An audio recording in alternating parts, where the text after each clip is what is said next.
眼瞓到咧可以表演眯埋眼行直線啊！今日開完7個幾鐘頭嘅直播，因為小可愛扭計咗幾日話要食 McGriddles，到去麥當勞啦，點知諗住買 McGriddles 嘅時候，咁佢有個人就話早餐先有得買。上次佢呃我100蚊都係為咗食呢個，希望買得到啦。到啦，呢個啦吧 McGriddles。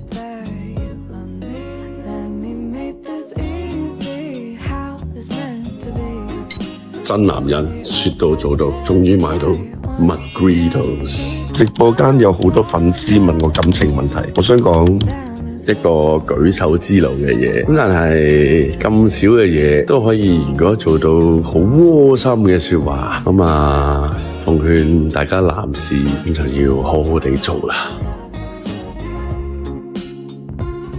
McGriddles，眼瞓都要食係嘛？能夠氹到身邊另一半開心，我強烈建議大家，尤其是係男朋友或者老公，快啲去做，即刻去做，立刻去做。OK，bye。